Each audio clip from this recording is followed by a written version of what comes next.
I have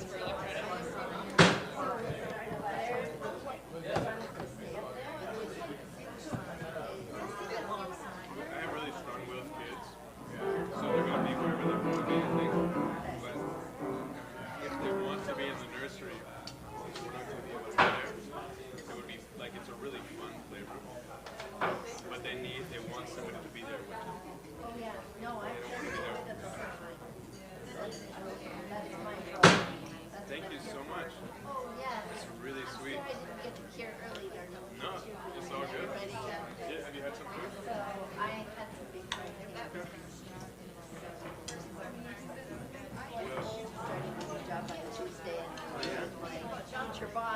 Oh boy.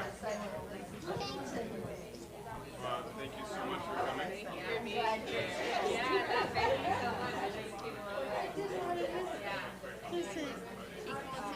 Willie? Willie. Hey, Balam kaya. Balam. Balam.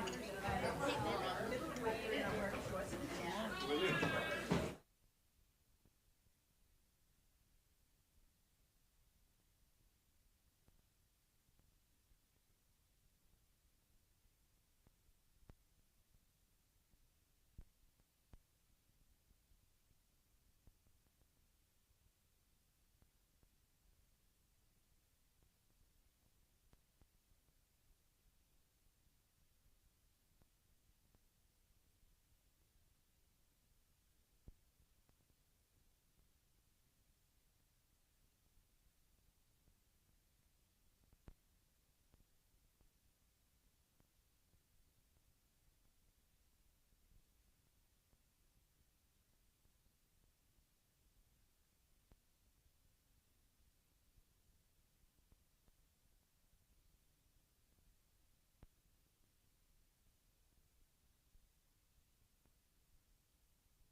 is there anything we should know for people who are going to use it? Should I just encourage people to speak into it for Yeah, you audio? really have to kind of talk right into it. It doesn't have to be very And we just don't touch any of this stuff. You all will be able to control it. Can you hear me? Yes? Awesome.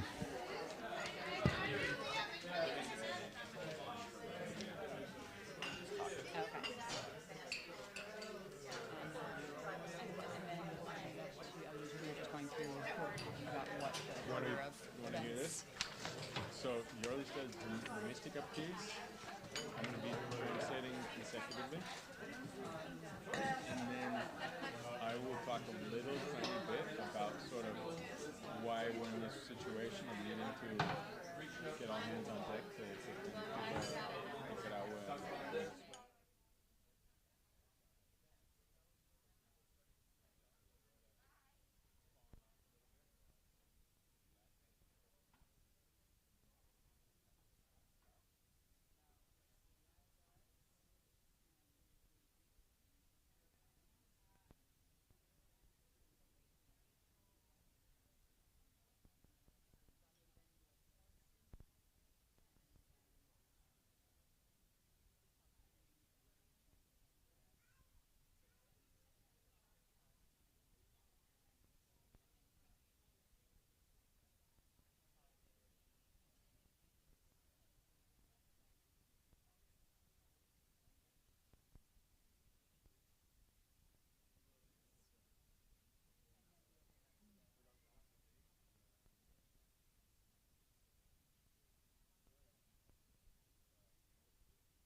we need this. We should turn it down. I don't think anyone needs this. Oh, your list. Doesn't she have a presentation? No. I don't think so. Oh.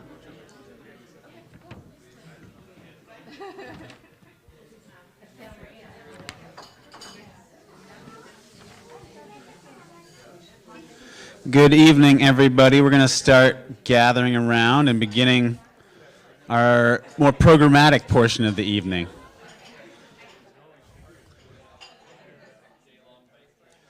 So as you're eating or chatting, maybe take a minute to finish up your conversation, and you can gather at these seats around the tables. We have plenty more seats if people come in.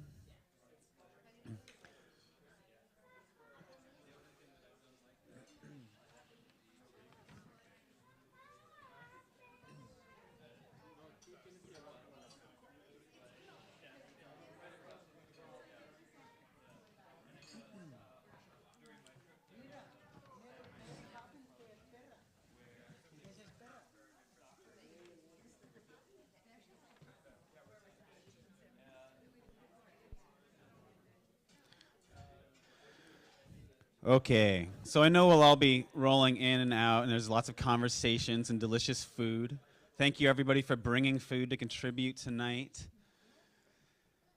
And so my name is Graham Unink Strufenach.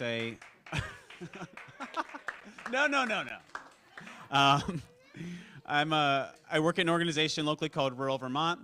I'm also a small farmer in the Marshfield area.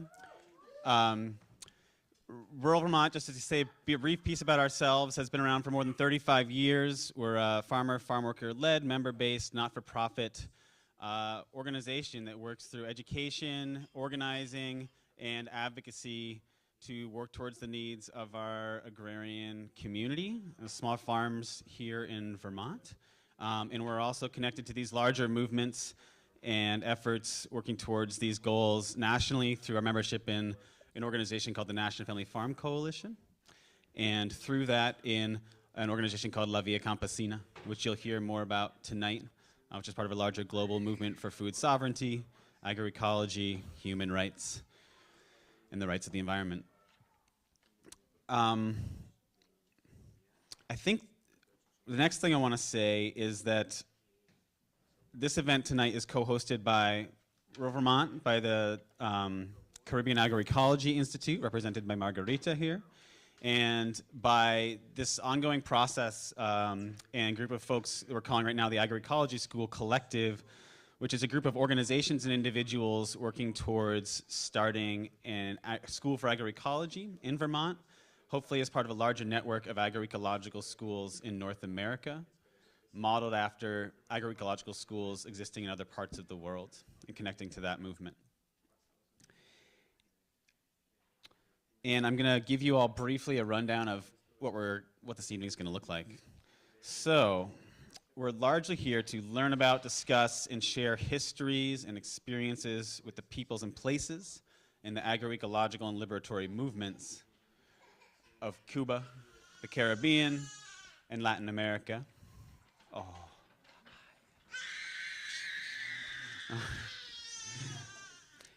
And to love our children and one another.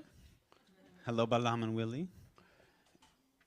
And to hear about some particular programs and relationships and exchanges that are established and offer participatory opportunities. And to share and grow real opportunities for greater solidarity and networks of solidarity and mutual aid. And with that, yeah, please. So we all have valuable voices to share here tonight, and a part of the goal here is to bring all of your voices into this conversation. And as a part of this, we're going to have a few main people I want to introduce now who are going to help bring us through this evening and this work and this agenda. I'm going to start by introducing Yorlis Gabriel Luna. Yorlis. So Yorlis is here representing the Asociación de Trabajadores del Campo, or the ATC, in Nicaragua, and the Latin American Institute of Agroecology at Ishim Elu, if I pronounced that correctly, and La Via Campesina. Yorlis has been a community organizer and popular educator since she was 12 years old, is an agroecologist, beekeeper, and herbalist. Thank you, Yorlis. Niels McCune has supported international delegations of La Via Campesina in visits to Cuba since 2013. He is staff support for La Via Campesina North America and also collaborates with the Institute for Agroecology at the University of Vermont. And then we have Margarita Fernandez, the executive director of the Caribbean Agroecology Institute, or the CAI, which is a small nonprofit here in Vermont that catalyzes knowledge exchange, builds capacity, and supports transitions to agroecological systems that are resilient to climate change and provide sustainable livelihoods rooted in justice and equality in Cuba and the region, and also coordinates the Cuba-US Agroecology Network. And she might tell us a little bit more about those projects here tonight. Yeah. And again, thank you all for coming. With that, I'm going to hand this over to Yorlis and Niels. Muchas gracias a todos por venir. Vamos a comenzar con un ejercicio. Nos ponemos de pie, por favor. Can everybody stand up? We're going to start with an exercise together.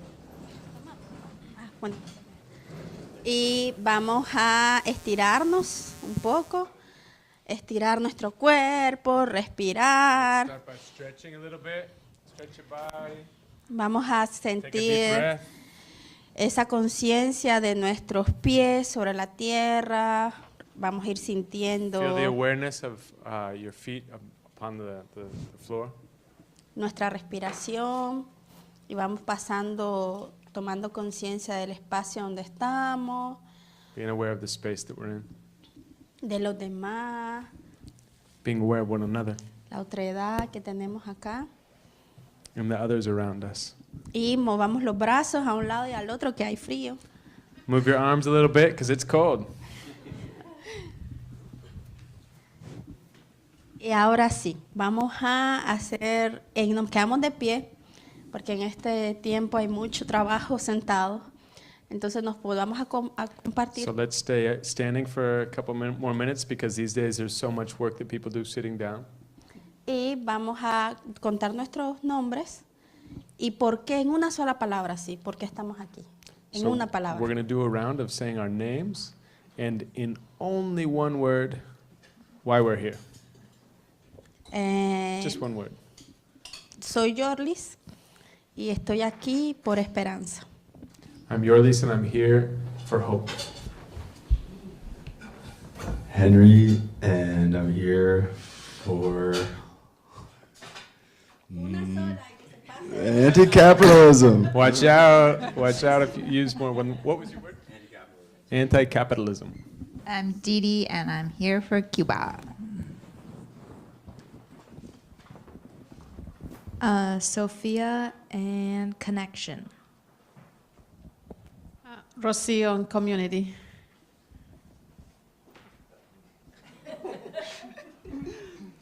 Me llamo Fiona y estoy aquí para curiosidad. I'm Melissa. I'm here for curiosity.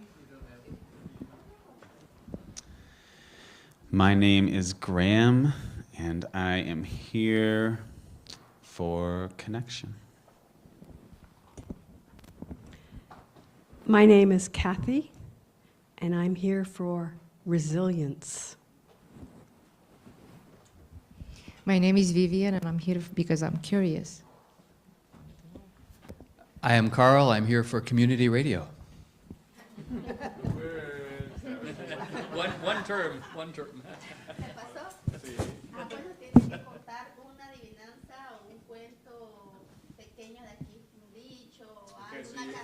You have to tell us either like a saying from Vermont or like a local joke or something. Or a riddle. Someone help me out with this saying from Vermont about things that we do to make sure that we are frugal with things. We use it up, it out, make it do without. Thank you, Molly. My name is Carlos, and I'm here because I wonder. for curiosity. My name's Erica, and I'm here for food. My name's Evan, and family. My name's Margarita, and I'm here for making connections. I almost put an extra word in there. My name's Shannon. I'm here to support my colleagues at Rural Vermont and to support our friends from Nicaragua. Thank you so much, Shannon. What should be Shannon's punishment?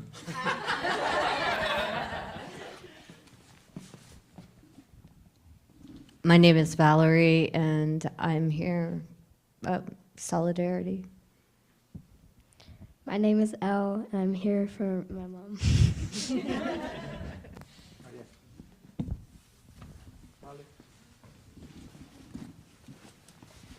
My name is Molly, and I'm here for family.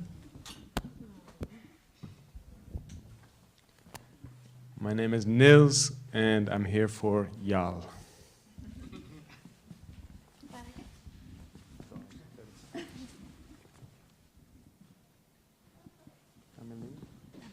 Bueno, pero hay una persona que se pasó de una palabra por allá, ¿verdad? Ah, un cuento, una adivinanza. You didn't get out of it, sorry, Shannon. So you gotta do like a, I don't know, a riddle or a joke or something very Vermont, a Vermont saying, anything that comes to you? Something very rural Vermont?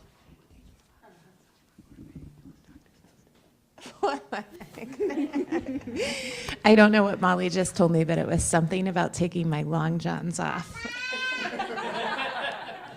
So I don't have anything good, but I'll think about this, Yorlis. I'll have something by the end.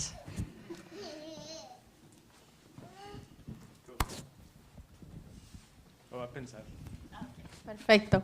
Entonces vamos a hacer otro ejercicio, no se pueden sentar todavía. Y una de las palabras que más dijeron fue solidaridad. Bueno, fue una sola vez, pero 4 personas hablaron de comunidad y conexión. Y si juntáramos esas dos, serían 7 personas, que son una parte de la mayoría. So if we connected community and connection, we have 7 people saying the same thing. Y la comunidad, la conexión, la solidaridad parten de un tronco común, que es la empatía.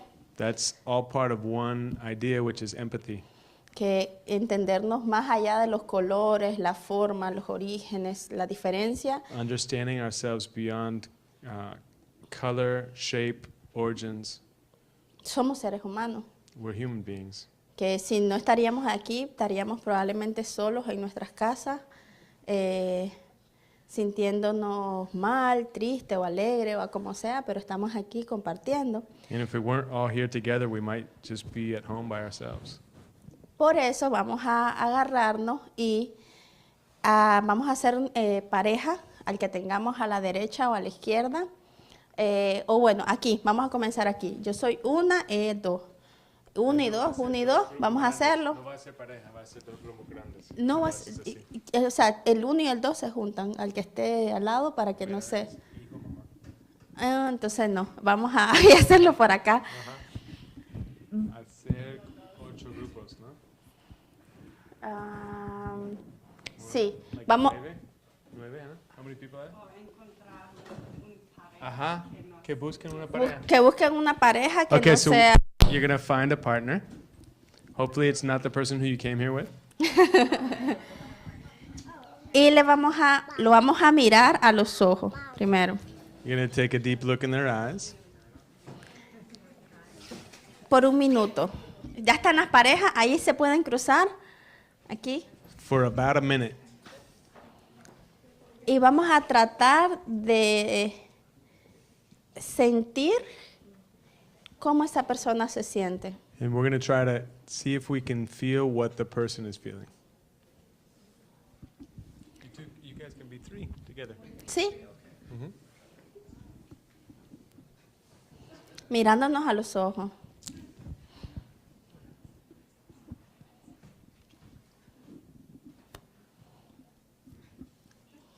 we're looking into each other's eyes and seeing if we can feel what the person is feeling.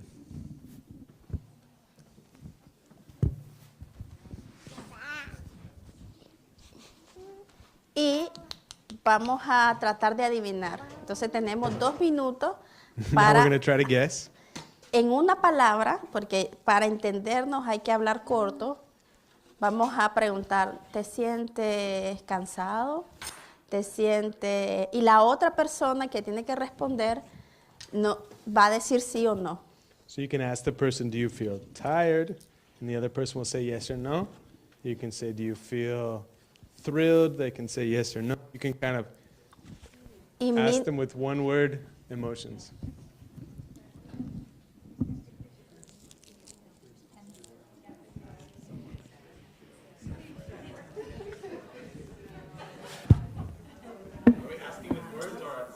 Words, I think, are okay at this point.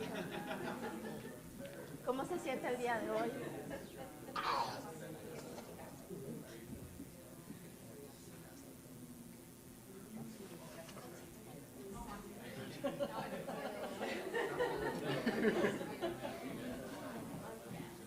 ¿Quita esto?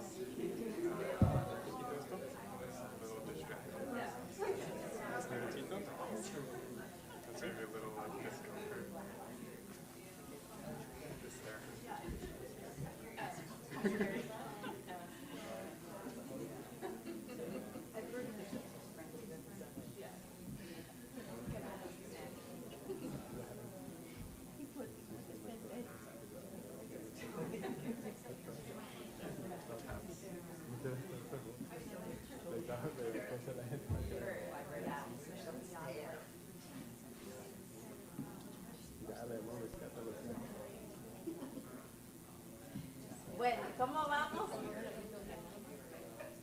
How y'all doing? Need some more time? Ya al menos alguna pareja adivinó lo que el otro sentía. So it looks like at least a couple pairs been able to guess what the other one's feeling. ¿Sí o no? Más o menos. If you've been able to guess what the other person is feeling. Más o menos. La segunda parte de este ejercicio, vamos a 2 minutos más. Si ya adivinaron lo que el otro está sintiendo, If you've already been able to guess what the other person is feeling, some of their emotions, como yo voy a hacer el ejercicio con él, vení. I'll show you how this is going to look. The Eh, next thing we're going to do is you feel boring? ¿Te sientes aburrido? bored. Bored? ¿No? ¿Te sientes cansado? Do you feel tired? ¿Porque necesitas descanso? ¿Quieres ir a casa? Do you feel like going and resting at home? La idea es que luego que adivinamos lo que la persona siente, solo mirando a los ojos, tratamos de hacer una hipótesis de por qué se siente así. ¿Qué necesidad hay detrás de esa sensación que él está So when sintiendo? we start to get an idea of what the person's feeling, then we try to create a hypothesis of why the person's feeling this way. We try to guess what's making them feel what they're feeling. Vamos a darnos 2 minutos más. So take another moment, another Tra- minute with your partner. ¿Por qué te sientes así? Y por qué luego, va con calma, va suave. Ya van a ver después por qué. You'll see why.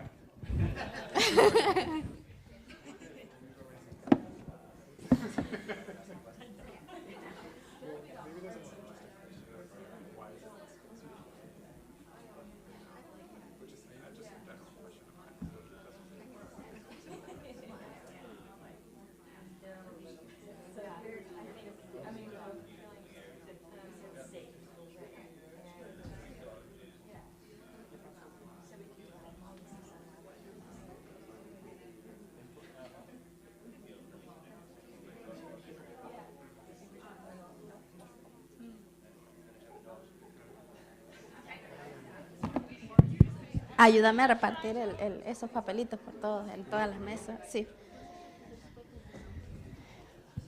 ¿Cómo vamos?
¿Cómo vamos? ¿Cómo vamos? Ya, volvemos al círculo grande. Nos damos un minuto más para ya ir cerrando y volver al... So when you feel comfortable, you can start to come back into the circle with this big U shape.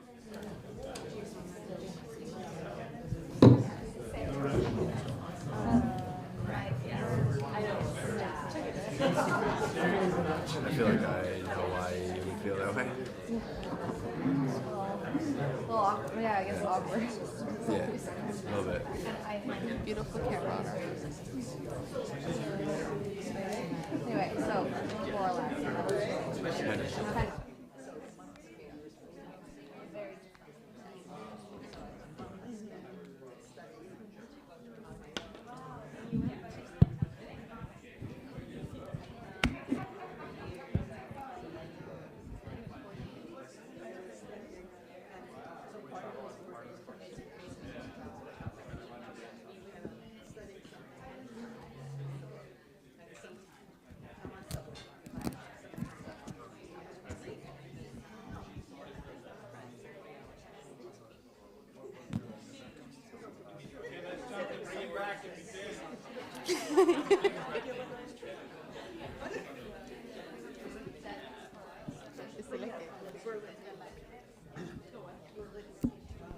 So what do we have to do for you guys is to end to quit talking?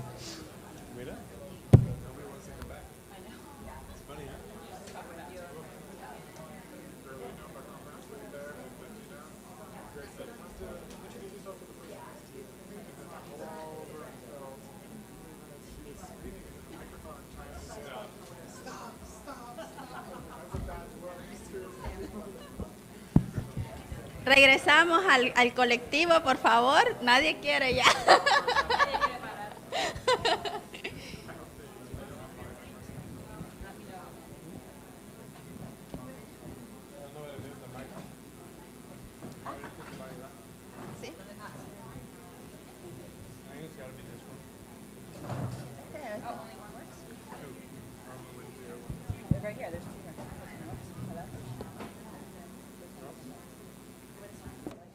Does this one work? Yeah. Sí, los dos están trabajando. Okay. ¿Cómo se sintieron? How did you feel? Ahora, ¿por qué comenzamos con este ejercicio? A mí me habíamos acordado el grupo hacer una mística. So why did we start with this exercise? As a group, we had originally planned to do a mística. Pero la mística, los movimientos, a veces se cree que es poner las velas y las flores y el Sometimes simbolismo. in mystics, we think it's just about putting flowers and candles. Pero la mística es la vida, es la espiritualidad. But the mystic is life. It's about spirituality. Cómo jalamos nuestra mente y nuestro corazón y nuestro ser completo a este espacio. How do we bring our full selves into this space? Y no quedamos como el cuerpo y solo la mente, sino And not be the body separate from the mind. que eso es el capital separa todo. And that's what capital does. It separates everything. Entonces, ¿cómo vamos a construir comunidad? So how do we construct or build Si community? no logramos sentir que detrás de cada rostro If we're not able to understand that behind every face, traemos sentimientos, we bring emociones. feelings, emotions. ¿Cómo logramos ir cambiando esa lógica del capital? How can we start to change that logic of capitalism, of Hasta en capital, nuestros espacios más íntimos comunitarios. especially in our most intimate spaces of community? Ese era el objetivo del ejercicio. That was the objective of this Queremos exercise. solidaridad, queremos comunidad. We want solidarity, we want community. ¿Cómo comenzamos a romper el egocentrismo? How do we start to break the egocentrism?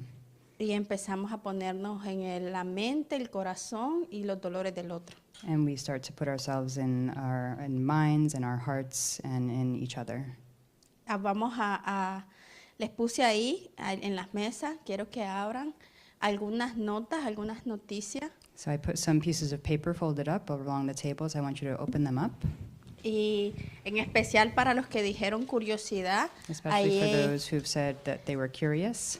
hay muchas notas sobre, fue del periódico de hoy, sobre América Latina. There's different articles from today's various newspapers about news from Latin America. Porque si desde nuestra comunidad, desde nuestra calle, desde nuestros vecinos, So from our communities, from our streets, from our neighborhoods, nos cuesta tener esa empatía sometimes it's hard to have that empathy que nos mueva a la comunidad como a salir, ¿no?, del confort de cada quien por sus problemas, that sino moves us as community outside of our comfort zones. cómo vamos a pensar más allá How are we going to think of the other, de lo que está pasando al sur. what's happening in the south? Es imposible. It's impossible. Entonces, quisiera que alguien, una o dos personas nos compartan qué ven, qué sintieron en esa noticia. I'd like one or two people to volunteer to tell us what they feel, what they think in reading these news articles. Y si no hay voluntario, And if there's no volunteer, vamos a hacerlo con una pelota caliente. we're going to do it with the hot paper Venga. ball. ¿Ya todos leyeron la noticia? Did everyone read something? It's difficult to have hope when you read something like this. ¿Quién más? ¿Cuál es su noticia? Oh, ¿son diferentes? Sí. Todas Todas son son diferentes. diferentes. Ah. Ujú. Ok, es difícil tener esperanza. ¿Alguien más? Someone else?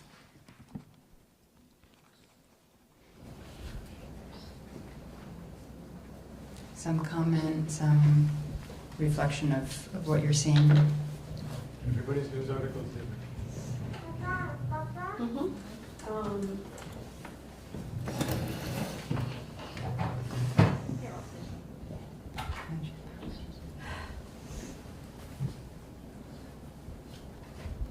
Wyoming, many, many, many immigrants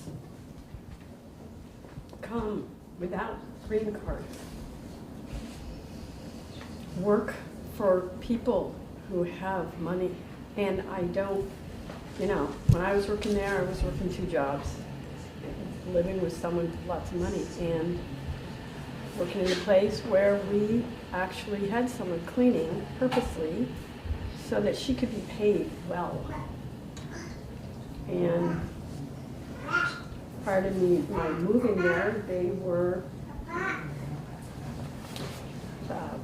whoever the people are who come in and round up all of the people that are hugely necessary in our community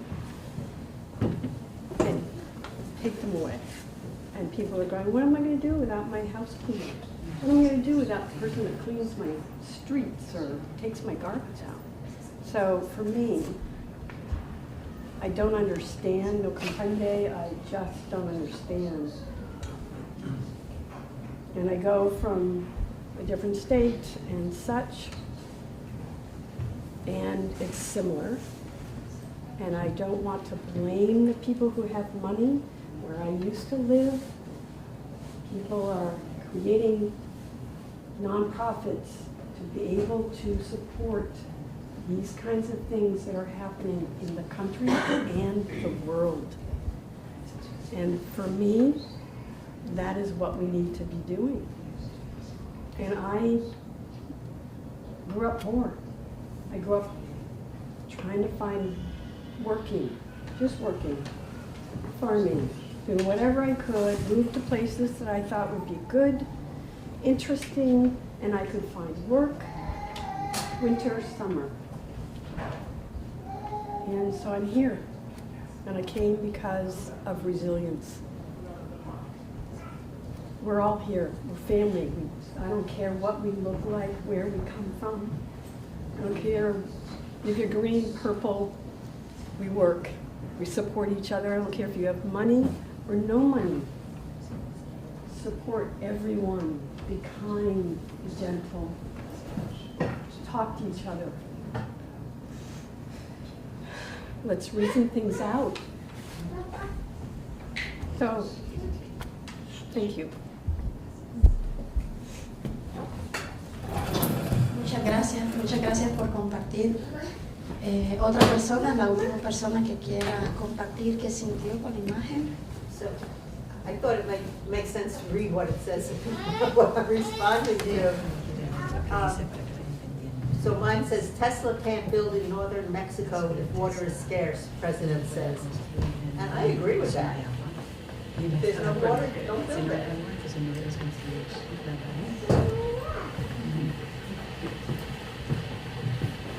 Bueno, lo primero que le quisiera decir yo a la compañera que está allá es de que I want to say to the woman here sí, el mundo de hoy es muy complejo, pero no es que hoy es complejo. Toda today's world is la very complex, historia and desde it's el not just today, capitalismo it's just all throughout history of capitalism. se volvió hegemónico, It became a hegemonic ha system traído mucho dolor a that's la brought much clase pain trabajadora, to the working campesina, class, to farmers, indígena, to indigenous people. pero no se puede perder la esperanza. But we can't lose hope. Tenemos que ser como las abejas. We have to be like the bees. Cuando yo me siento triste y siento que ya no tengo esperanza, me When voy I'm a sentar y sad veo las abejas. and I feel like I have no hope, I go and sit and look at the Si usted bees. se sienta a ver las abejas, va a ver que ellas todas las mañanas, haga frío, calor, If you go lluvia, and watch the bees every morning, whether it's salen cold, a sunny, trabajar. raining, they go y to si fly se and look. pusieran a sentarse, a veces yo me las imagino como que están cansadas, pero siguen, siguen, And sometimes I think maybe they'll sit and not do anything, but viviendo, no, they keep going, they keep dialogando living, con las flores. talking Entonces with the tenemos que, flowers. siento que en la vida nosotros tenemos que buscar ese camino de And I cómo feel like in dialogar life we need to con la find tierra that y cómo path con los to otros dialogue with the en ese lands momento and with para others. recuperar la esperanza, In that- que in no those todo está moments to perdido, por eso estamos aquí todos, recuperate porque hope. venimos a ofrecer nuestro And corazón. it's not lost, that's why we're all here too, to offer our hearts. Creo que todos quieren ofrecer su corazón a la compañera o no. And so Sí, I think all of ¿verdad? us want to offer our hearts to our friend, ¿Verdad que sí? right? Entonces Yes? contestemos así para que le animemos con la energía, que no haya vacío. Un aplauso, por favor. ¿Por qué les traje como esas imágenes diferentes? Porque cada uno de ustedes y nosotros mismos, todos estamos súper bombardeados de mucha información. So I brought these images today with us because all of us are bombarded by information Y and que es images. información And descontextualizada, oftentimes it's manipulada. decontextualized information, it's manipulated. ¿Para qué? Para generar precisamente muchas emociones en For nosotros. what? To precisely generate these diverse emotions. Y que más allá de esas noticias o de ese, así como hay un rostro aquí, And more than just hay this un rostro en news, cada just as much papelito. as there's images and faces in all of these pieces of paper. Y que el llamado en este espacio es que siempre es más allá de ese rostro, es más allá de That esa the call noticia. in this space is that there's always a lot more than what's just on that piece of paper and in that news and in those images. Y nos toca como rebuscar en el subsuelo de And cada, so it's up to us to look in the subsoil de cada noticia, de cada idea, de of every cada idea, of every comunicación, news, of every communication, para encontrar como los hilos de verdad y encontrar los find the hilos de threads of experiencia truth, que the hay. threads of experiences. Entonces, esa era la mística, este era el momento donde podríamos ver que más allá hay And so that's the mystica. It's to be able to think about more beyond here. y allá, solo para seguir con el contexto de la compañera, cuando en Nicaragua en los 80 se perdió la revolución, en el 89, 90, So in the late 80s, when in Nicaragua the revolution was, para mucha gente fue el fin de la historia en Centroamérica. lost, for many people it was like the end of history. Pero para los que nos quedamos, para mis padres, mis abuelos y para todos But mis for those of us who vecinos, stayed, for my parents, for my grandparents, la historia no acabó ahí. the history didn't end there. Se siguió luchando y la vía campesina, el movimiento internacional, We kept struggling, and the Via Campesina, the international social movement, nació en Nicaragua. was born in Nicaragua. porque los nicaragüenses llamaron a preguntar a los otros movimientos, ¿y ahora qué hacemos? ¿Cuál es la vía? Because the Nicaraguans went and asked other social movements, and now what do? What is the path? What is la vía? Y la vía campesina. And the answer, la vía campesina. Entonces, The farmer's path. Esa es un poco la historia, por eso no hay que perder. La historia es cíclica y todo So cambia. that's a little bit the story. History is cyclical, and things are always changing. Solo para un poquito de contexto, la importancia de Cuba, Nicaragua, Venezuela. So a little bit about the context of the importance of Cuba, Nicaragua, Venezuela. Para los que no conocen mucho, la historia de Latinoamérica gira después de la independencia española, los últimos 200 años, en torno a la política América para los americanos, ¿no? So in the history over the past 200 years since after colonialism, it's turned towards Latin America for America. Que es la doctrina Monroe. Entonces, todo lo que pasa en los diferentes países tiene mucho que ver con esta doctrina. So the Monroe Doctrine is born, and much of what happens in Latin America is because of this doctrine. ¿Por qué? Porque América Latina, para los gobernantes históricos del imperialismo estadounidense, ha sido el lugar donde tienen recursos naturales, mano de obra barata, y So what Latin America has is natural resources, cheap labor, y esa caravana de inmigrantes que está viniendo, las realidades que se viven allá, and that caravan of migrants that are coming. son causadas por el modelo económico que se vive And they're acá. coming because of the causes of the economic system imposed Y no from solo the de US. Estados Unidos, sino de todo el norte global. And not just from the United States, but from all the global north. Y eso no, lo que digo no es para que sientan culpa, porque no, And I say no this son ustedes. not for you to feel guilty, because it's not your fault. Es un modelo económico It's a basado en el colonialismo Economic model based on colonialism y en la desigualdad y en la distribución desigual de la riqueza. Porque and aquí ninguno de inequality ustedes and tiene un unequal avión distribution privado. of resources. Dígame quién tiene un avión por aquí, que lo sacamos. Do any of you have a private plane? Because we're going to ask you to leave if you do. Entonces no es una cuestión de que todos somos culpables, no, es un It's not sistema a situation capitalista that con any one of us is guilty. It's the system una élite. with an elite.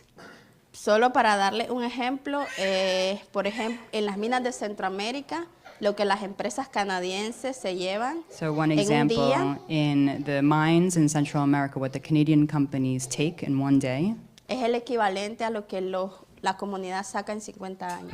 is the equivalent of what a community will get in 50 years.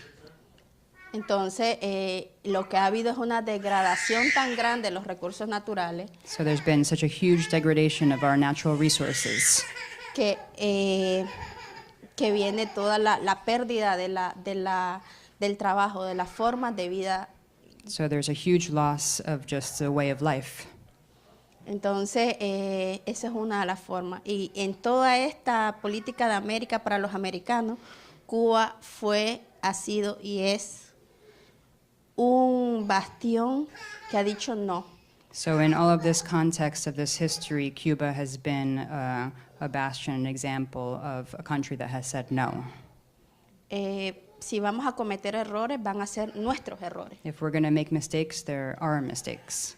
Y eso, desde que Cuba, la Revolución Cubana, triunfó, jaló la historia latinoamericana So al since Cuba and the antiimperialismo. revolution triumphed, it brought many other countries with it and a culture with them. Por eso es tanto odio. And that's why there's so much hate. Porque Cuba fue el primero en hacer reforma, bueno, el segundo después de México en hacer reforma agraria, en cambiar, en dar una idea de cómo se pueden hacer las cosas diferentes. Cuba was the second to do an agrarian reform, to give an idea of how we could do things differently. Y por eso lleva más de 60 años de bloqueo. And that's why there's more than 60 years of a blockade. Entonces, en este contexto de Cuba y de sanciones económicas súper crudas para Nicaragua también, para Venezuela, para todo el que diga no. So in this context of cruel sanctions against Cuba, against Nicaragua, against Venezuela, for any country that says no, urge mucho la solidaridad. it's urgent to have solidarity. Y la solidaridad es empatía. And solidarity is empathy. Porque más allá de todos somos seres humanos. Y todas estas sanciones es contra el pueblo, es contra la gente común. Because after everything, we're all human beings, and really these sanctions are against the people. Entonces, le espero en todo esto, porque todo no es para deprimirnos ni para que nos sintamos mal. And all of this is not to make us all depressed or to feel bad. Nos movemos, es como en Nicaragua decimos que hay que ser como el sapo, que cuando el sapo se cae en un balde de leche hay que moverse y moverse para And hacer so it's because we have to move. In Nicaragua, we say when a frog falls into a bucket of milk, they have to move. They have to move hasta que la vuelve mantequilla. until they make the milk butter. Entonces tenemos que movernos. So we have to move. Y en toda esta situación política y económica y social, los movimientos campesinos se siguen activando, se siguen moviendo. So in all this context, political, economic, social context, the farmer movements keep moving. Y la gente también para vivir y vivir con alegría. And the people also, and to live with happiness. Entonces este espacio de hoy es para compartirles las experiencias del encuentro en Cuba y ahí ya me voy yo. And so this space is for that, to share about some of the work we do in Cuba, and with that, I'm going to stop.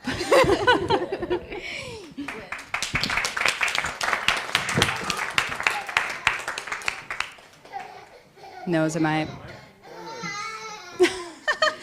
Oh, no, he hit his head. Oh, Baba. I'll just quickly say thank you, Yorlis, and thank you, Niels and Margarita, for offering translation for us all. And maybe just a quick interlude. For those who don't know, there's bathrooms, one right in there inside the exit door. There's one there, and there's one on this side as well. I see a hand right there. Is it possible, as a group, solidarity, to sing a song from your countries?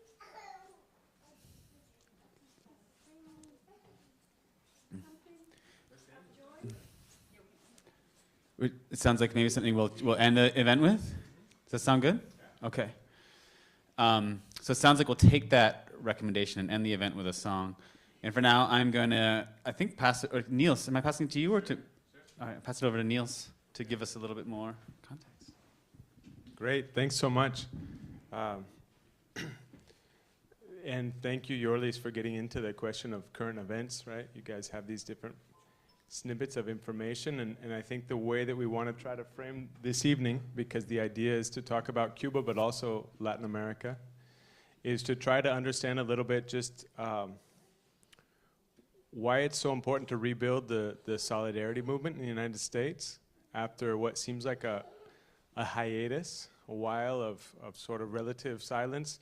I've been really impressed by the 3 weeks that we've been here in Vermont. Everywhere we've gone, people have told me and Yorlis about different kinds of work brigades that they organized from that place in the 1980s to go to Nicaragua and do work there. Sister co-op projects that existed. An enormous amount of community understanding of the principles of solidarity and of reaching out to one another as people.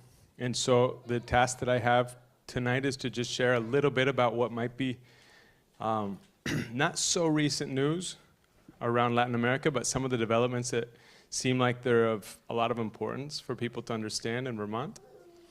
And I guess one really good way to start was what Yorlis mentioned, the Monroe Doctrine. This year celebrates 200 years, right? 200 years of the same doctrine of America for the Americans, which is the ironic way of saying America for the United States, right? All of the continent, all of its natural resources. If they happen to be outside of US borders, it doesn't really matter. It just might make their extraction cheaper because they belong to US capitalists, right? That's the idea. And there's actually a really good snippet, if we can get internet at some point, we'll show you from the the head of U.S. South Command, the military, about what Latin America represents today. But it's revealing, and it's also a lot more of the same, right?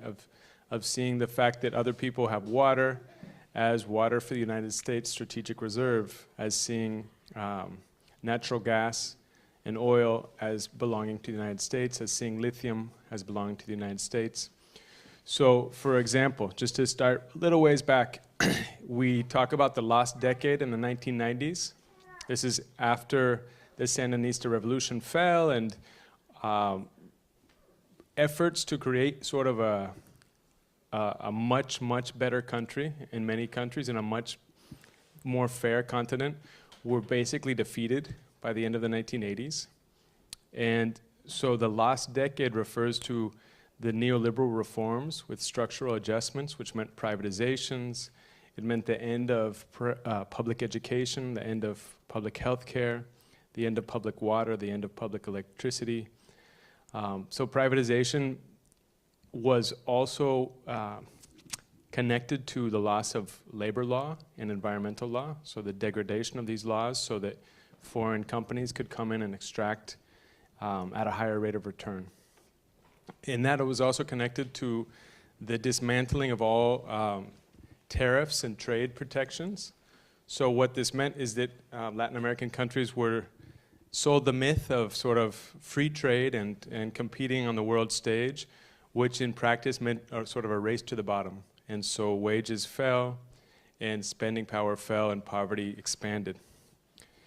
And one way to tell this story is that the 1998 election of Hugo Chavez in Venezuela, which was followed by a new constitution in Venezuela, and then a new constitution in Ecuador, a new constitution in Bolivia, through electoral processes, were a very important generational change, meaning fighting through weapons hadn't worked, and so fighting through winning elections was going to be the new strategy to try to bring social reform and basic social justice to Latin America.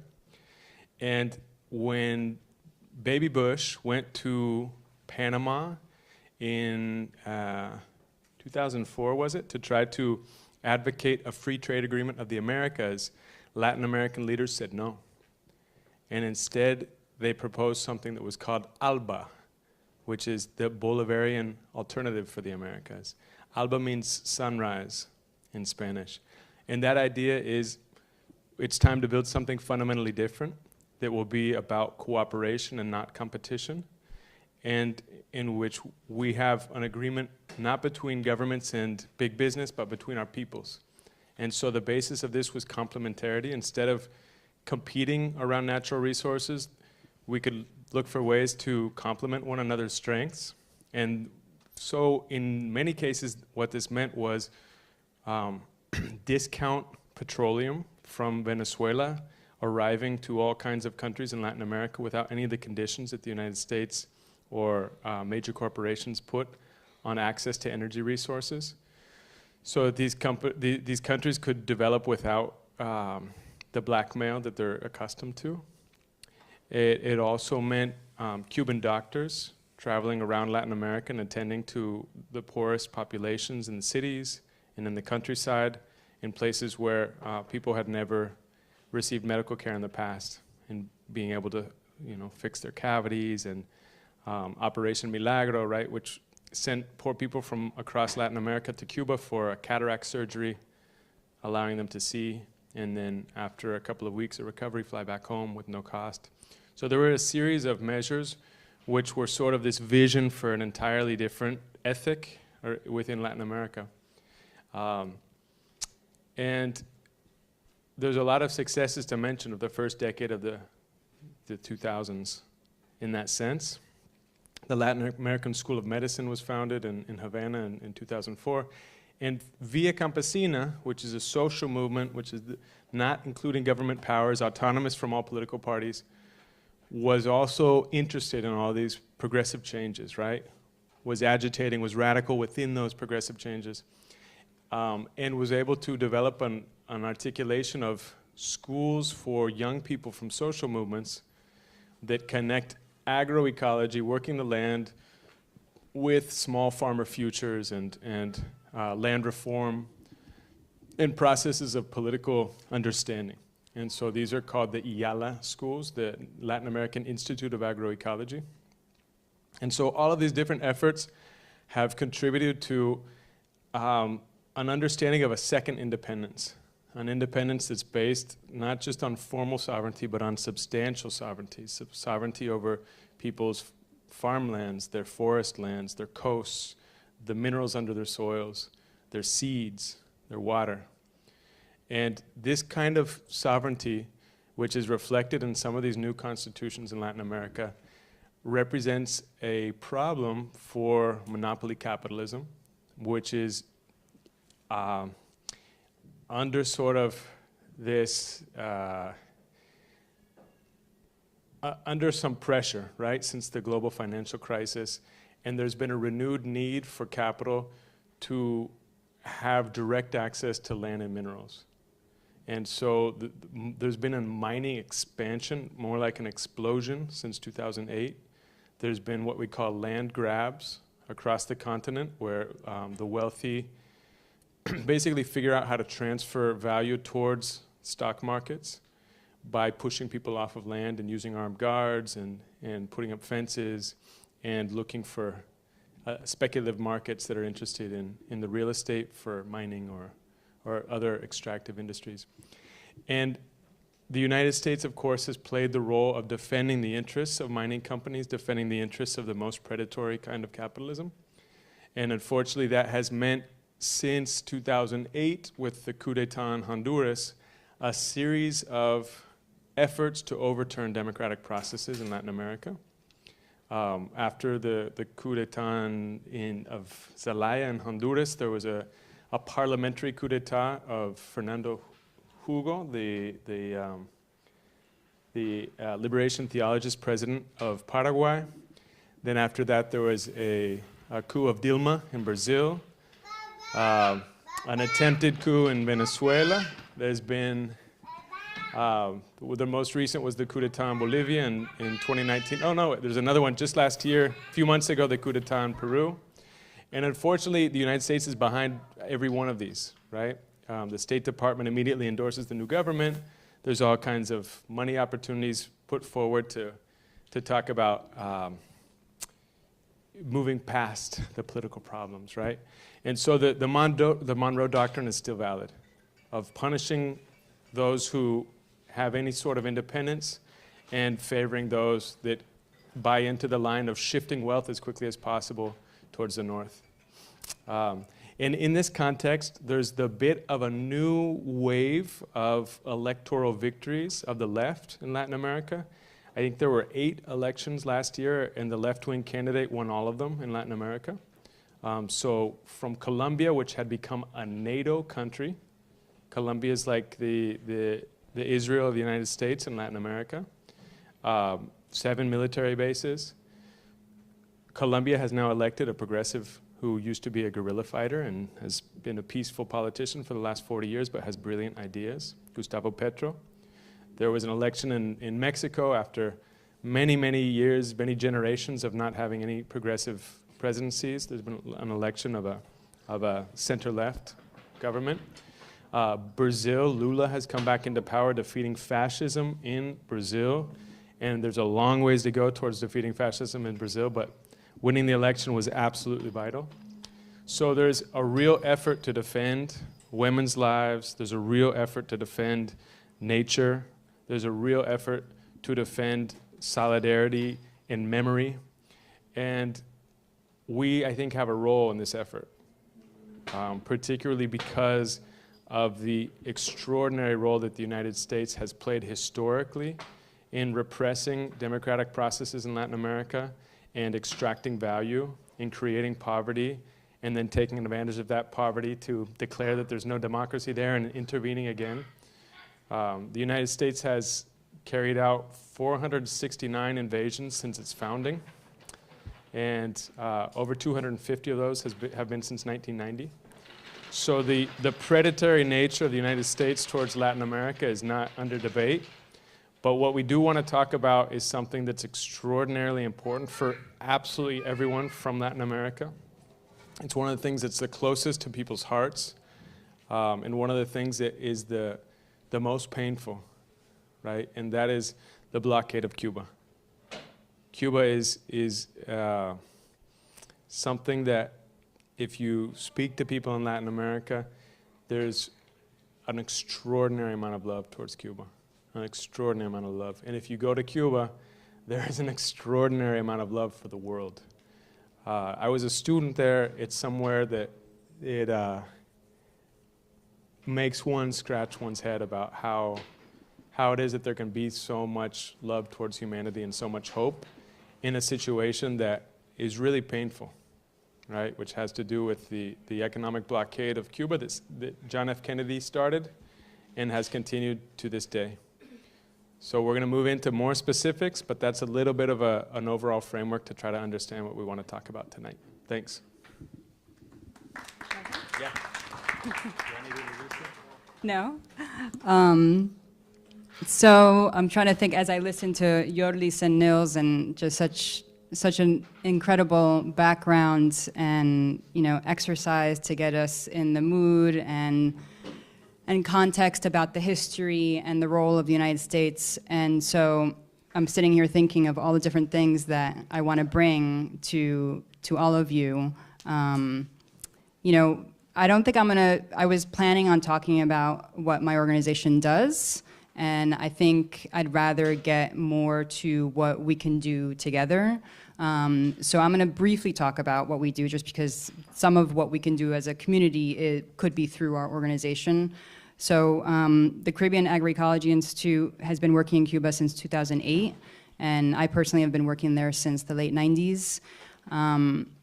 And one of the sort of main things we've been doing was sparked during the normalization of relations moment of Cuba and the United States. So I don't know how many of you are familiar with what happened in 2014. So Obama and Raul, there was a bunch of back channel negotiations around lifting the sanctions, and the Pope was involved, and a lot of different negotiations in Canada, and eventually it was a prisoner swap. So Alan Gross was in Havana. He had been there in Cuba, imprisoned for a few years, and the 5 heroes from Cuba who were in Florida, some of them from up to 20 years. So anyway, the prisoner swap happened, and then both Raul and Obama announced on the same day, December 17th, that normalization of relations would begin. And so, of course, this was just, everybody was surprised, everybody who worked in Cuba, who lived in Cuba, I mean, nobody saw this really coming. And it was just celebration in the streets. It was like, finally, there is hope that this is going to end. And shortly after that, and we had just really begun working more deeply with the agroecology and environmental movements in Cuba, and it was just a tsunami of interest from people in the United States wanting to get engaged with Cuba, including big ag, including big companies. And so this group called the U.S. Agricultural Coalition for Cuba was formed, headed up by a representative from Cargill. And so then amongst sort of people in the United States who are working towards agroecology and food justice came together and said, we need to have a counterpoint to this group. And so we formed the Cuba-U.S. Agroecology Network, really to show Cuba that there is a group within the United States that is against big ag, that is fighting for change in our own country, and we want to be in solidarity with you as a leader in the agroecology movement globally, and work together to promote exchanges, to channel resources to your work. And so that's what we've been working on since then, since 2015. And so every 2 years, one of the things we do that I work closely with Nils on is the National Association of Small Farmers of Cuba, which is a member of La Via Campesina, organizes every 2 years a agroecology encounter. And we organize delegations from the United States, mostly farmers, but also academics and NGO representatives who go down and spend a week with farmers in Cuba, learning from them, really building relationships with them. And it's an incredible experience. I know, how many of you in the room have been to that event? So a few of you. Anybody who's interested, please contact me or Nils. We organize delegations. Usually it's every 2 years, but now actually they're switching it to every year. So for this year, it's going to be in October, I believe the 22nd through the 27th. But you can write to rural Vermont or to us, and we can get you the information. Soon we'll be advertising about it. But that's one of the ways that we try and show solidarity and have this sort of people-to-people exchange and building relationships, which is so important for U.S.-Cuba relations between our peoples. And let me think about what else I wanted to share. We also are, since Cuba is going through one of the most difficult economic crises of their history right now, because of a whole confluence of factors. So, after the Obama years of putting in several measures in place to make things easier for Cuba and for Cuba-US relations, Trump comes into power and puts in more than 240 measures, which has completely strangled the economy, including putting them on the state sponsor of terrorism list, which he did right before he left office in January 20, whatever it was that he left office. And what that really does is it prevents Cuba from doing any banking transactions with any country in the world, or extremely difficult. And so it just has made their economic situation very hard for the Cuban people. I mean, that's what Yorlis was saying earlier, is sanctions don't really affect governments as much as they do the people of those countries. And so there's been a major migration crisis in the past year. I think it's 250,000 Cubans have left the country, which is like 1% of the population. It's a brain drain. It's mostly the young, the people who have more access to money, to remittances, to family who live abroad. So it's draining the country of their best resources, their people. And the list goes on and on of just the tragedies over the past year. There was a hurricane in September that then blew out the whole electrical system across the country. There are rolling blackouts that have been happening all year. Just this past week, there were 3 national blackouts, the entire country without electricity. And after 12 hours, they get it up again, and then it goes down again. And it's just the electrical system hasn't been maintained for many years, and so they're working on that, and that's because of the sanctions, because they don't have access to the equipment and to the support to build their infrastructure. There was a lightning strike that hit one of their main oil tankers off the coast in August, I believe it was, or July. And so they lost several $1 million of their oil reserves, which then also contributes to the energy crisis. So it's just a long list of terrible things that have happened over the past year. But then, along that, just the sort of unleashed potential of this incredible country. They have a national climate change policy called Tarea Vida, which is one of the most progressive climate policies in the world. They passed a new constitution several years ago that mentions the climate crisis and the right to food, and so has all of these incredible things in this new constitution that went through this very long participatory process of engagement with the population to give feedback to the Constitution until it was passed. I believe it was in 2020. And they just passed 2 years ago a national plan for food sovereignty and nutritional education, and along with that, a food sovereignty law and an agroecology law that will be coming out in a few months. So just a number of these policies that are very progressive, that are around decentralizing power and really trying to create a more sustainable and prosperous Cuba. So we engage with researchers and farmers in Cuba to help support them as leaders of their change that they want to see in their country.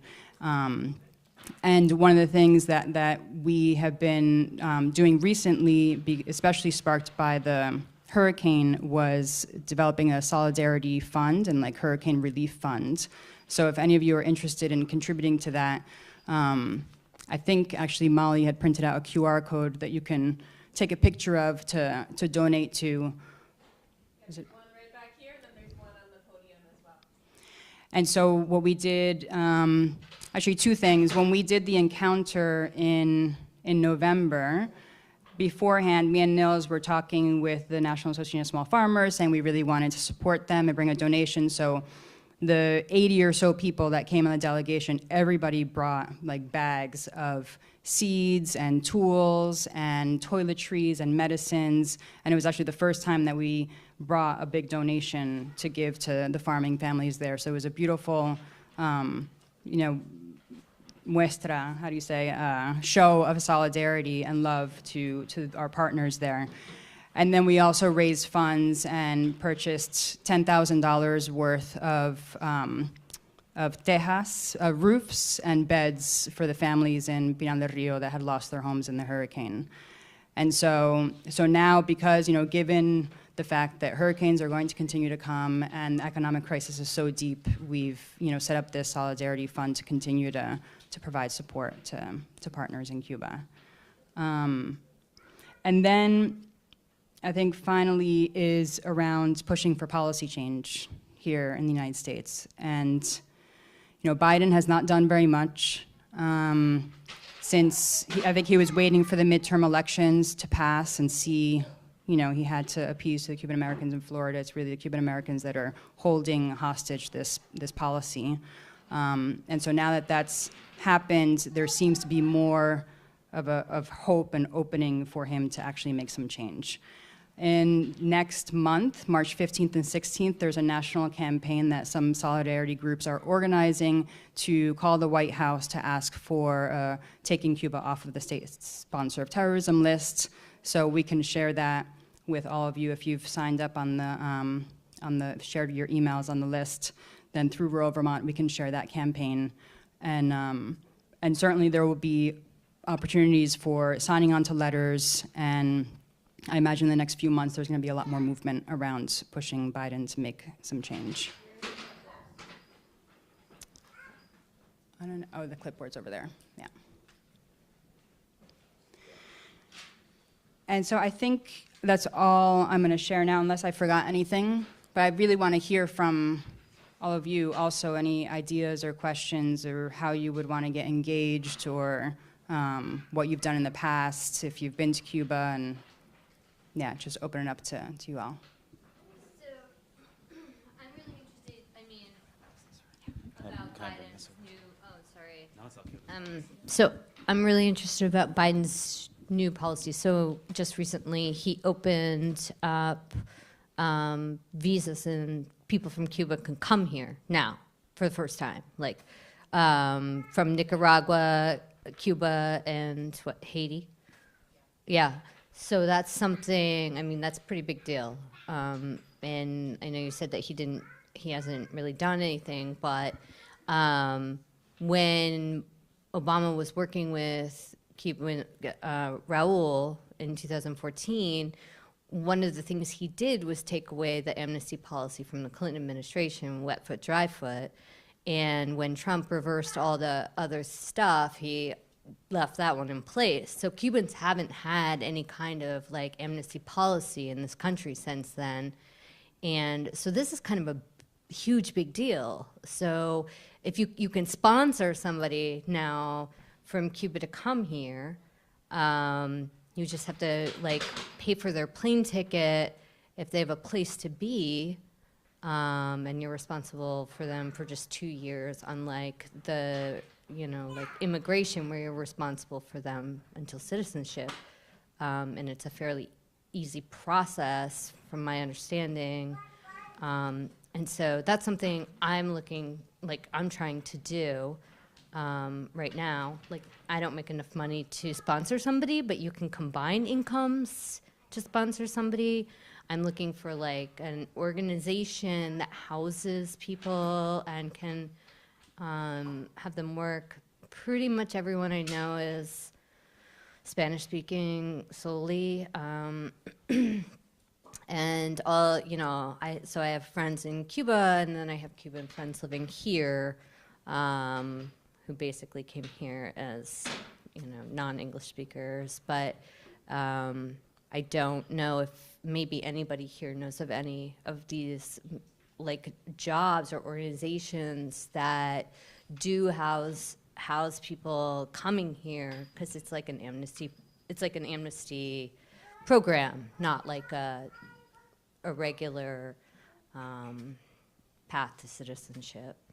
Do you know about this program? I know about the program,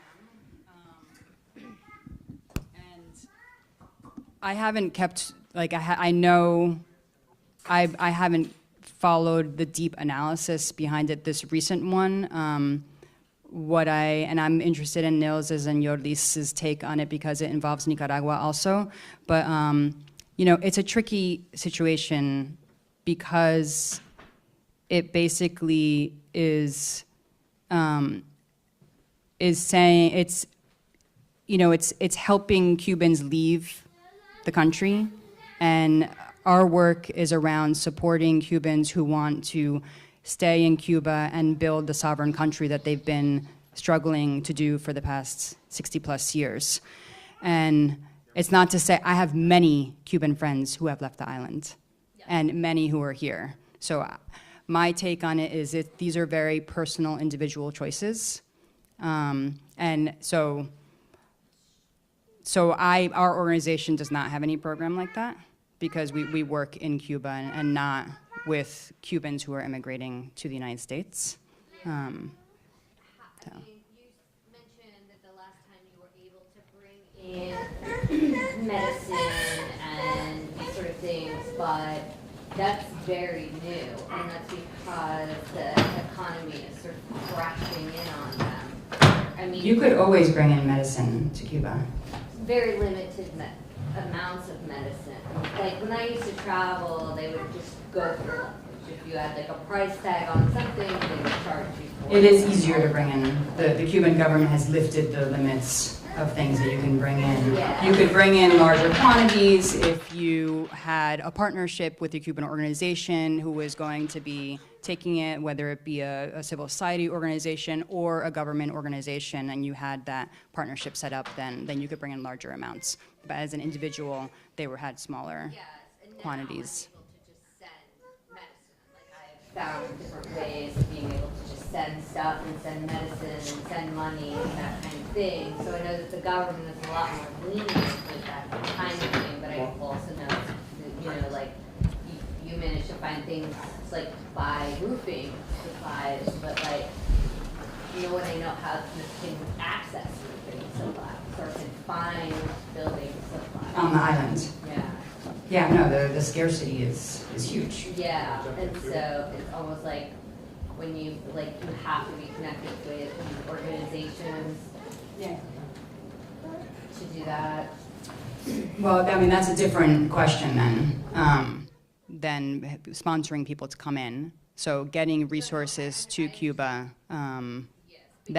the way we've done that is through third countries, because there aren't, you know, enough like beds or roofs in Cuba. There isn't like a manufacturing place there, so it's usually brought in from Panama, from Mexico, or from the United States. But that's what your organization is doing, is like bringing things in to keep things on the island, whereas, you know, when people are trying to leave, it's because of the scarcity of what's on the island. Are you trying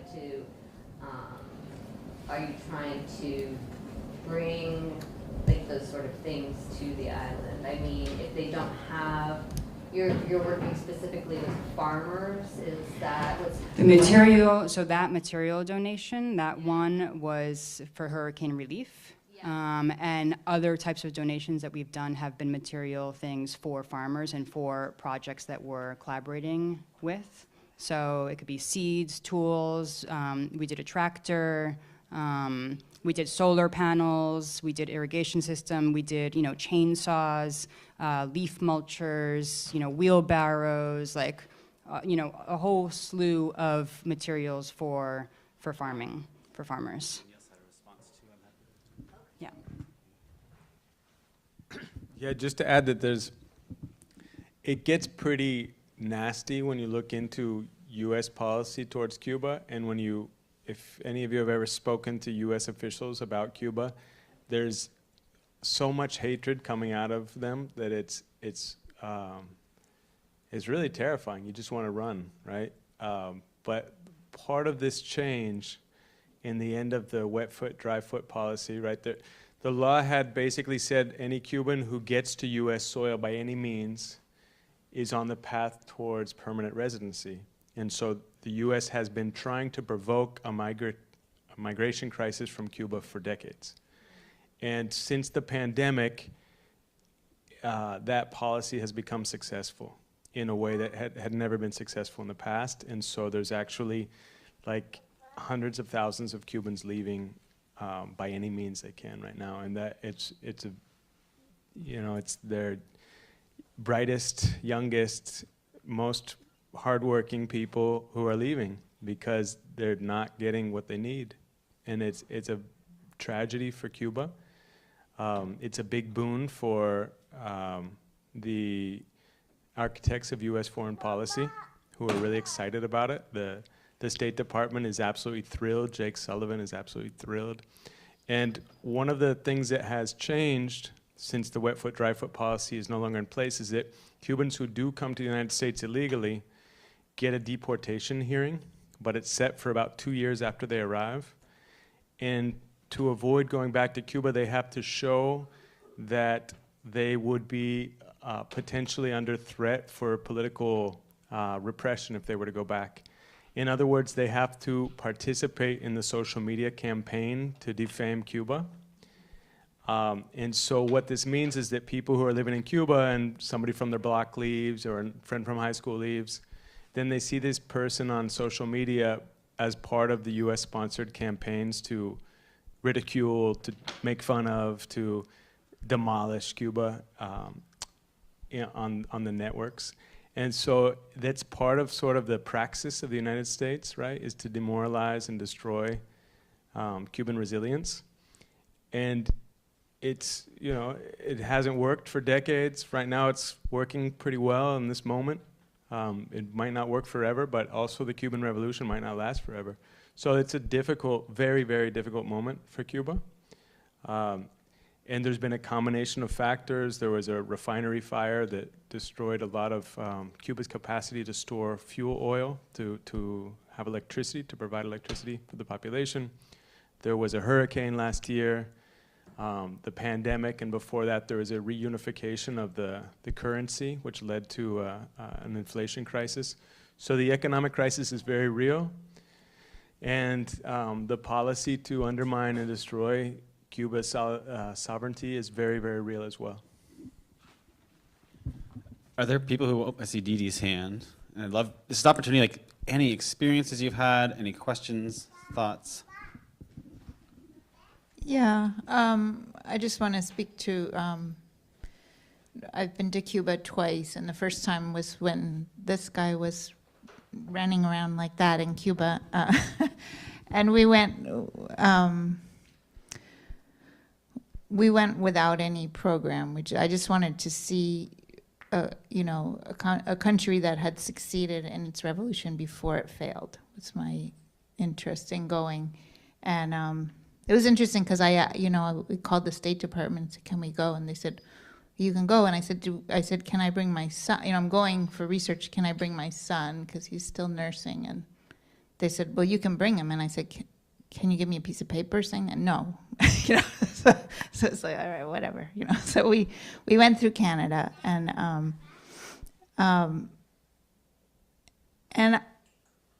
for me that trip was just a complete game changer in my suddenly being able to see capitalism in my own brain, and we weren't even there for that long. We were there maybe 10 days or so. And to spend 10 days where there was really nothing to buy, and this was in 98, so it's during the special period, like really hard. I had lived in New York. I was like, oh yeah, we're gonna have you know, I had all these things I wanted to eat there, and it was like, no, it was like hot dogs and Spam, and that was it, you know. And so, but the generosity of the people we stayed with, you know, we stayed with like family of friends, and I'm at that point was a holistic health care provider and found these clinics that were just unbelievable, you know, what they were doing, like the clinic in Matanzas that had like 50 different practitioners of every kind of alternative. But we'll never forget that feeling for the next, especially few years after that, of coming home and being able to see capitalism in a way that I couldn't see when I'm swimming in it, and I had never been out of it. So, yeah, I just have a huge love for the country, and I just want to express that part. There's lots more I could say from my head, but I wanted to say that from my heart.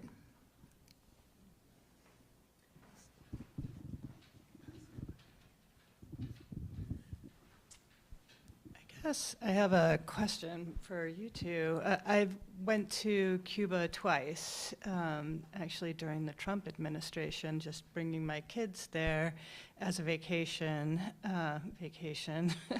and met some family and became very good friends with the family, and we are in close contact. And I used to be able to send things down to them.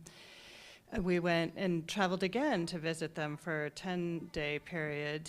And then it seemed like from the pandemic on, they stopped allowing us to send packages down there, just, you know, simple things. And I called the post office and they say, nope, you still can't send to Cuba. You were saying that you send lots of things down there recently.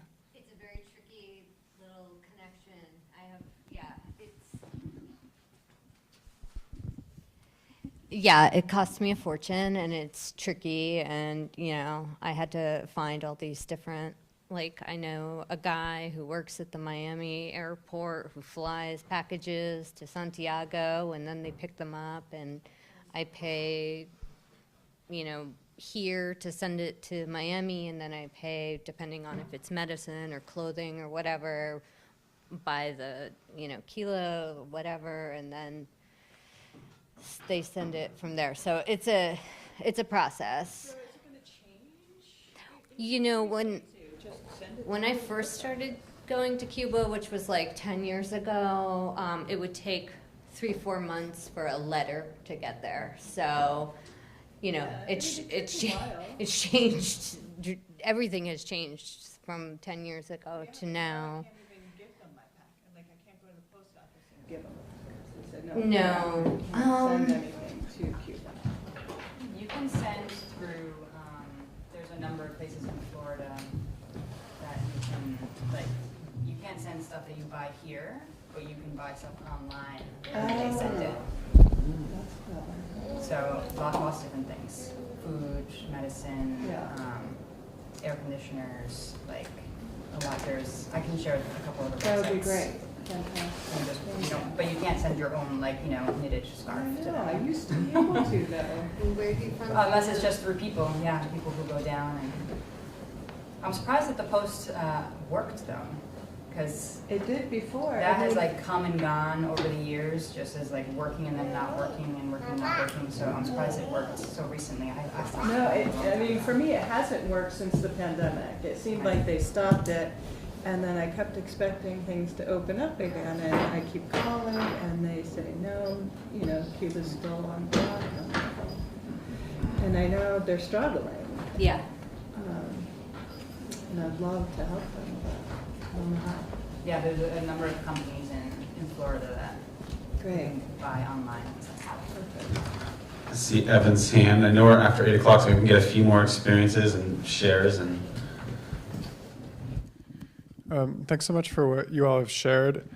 I would love to hear a bit about where you stand with regards to Cuba's government. Part of my narrative as an American growing up was all about their lack of First Amendment and the potential authoritarian nature of things there. When I traveled there, I was expecting to kind of have that disproven, but I think in some ways it was kind of affirmed by my experience, some, lack of dissent or lack of possibility for that there.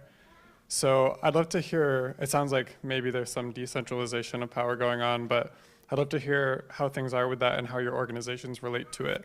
Because I find myself feeling in full solidarity with the people there, but also some complexity around the government being a representation of the people and the extent to which that organism can actually respond to its people and change. And if you're just willing to speak on that a little bit, I'd appreciate it.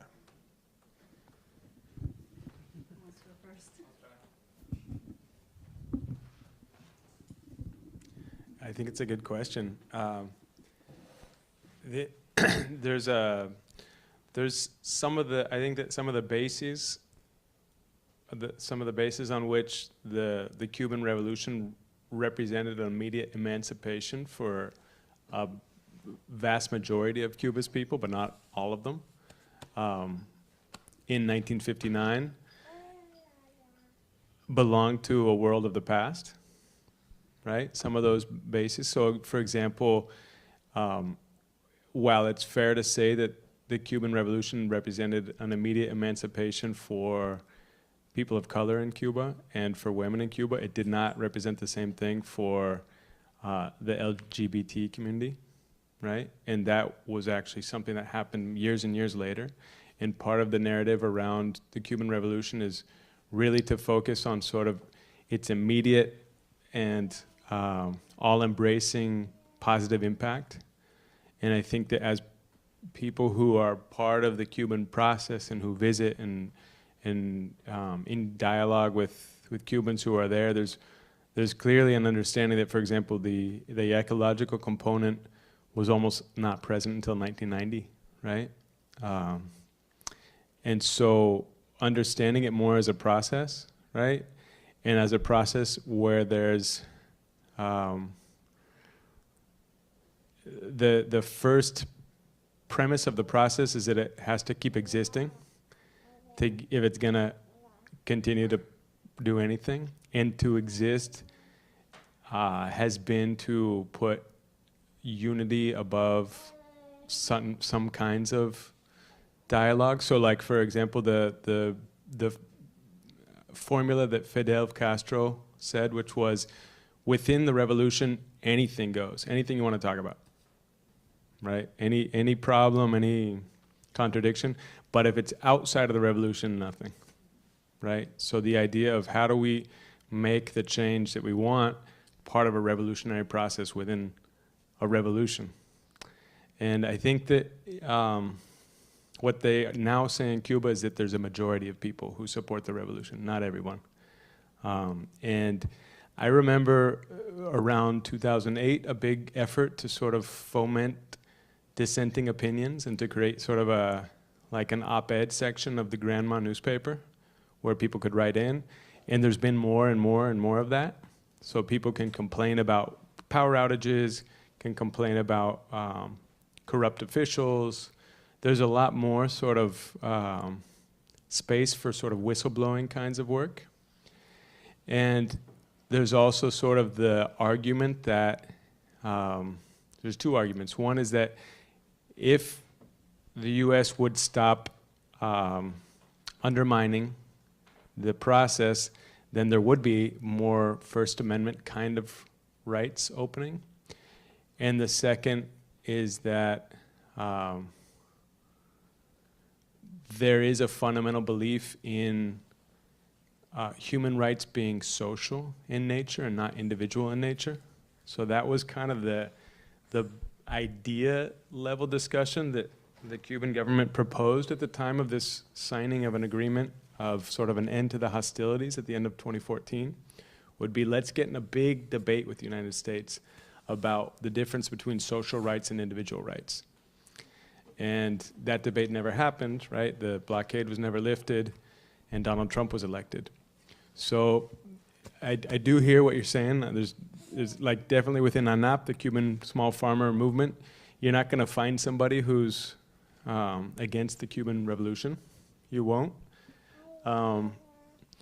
but But arriving there as a student, I was actually felt like I met more diversity of opinions than I had ever found in the United States in terms of politics. Like people were all over, from libertarians to you know, people who felt like the revolution had never met its promise, to those who were more orthodox party line. There was just an extraordinary amount of articulate and diverse voices that I ran into right away as a student in Cuba. So I think it depends where you look, but it's also, there's certainly like there's a big emphasis on unity, and that can lead to a lack of conversation, for sure.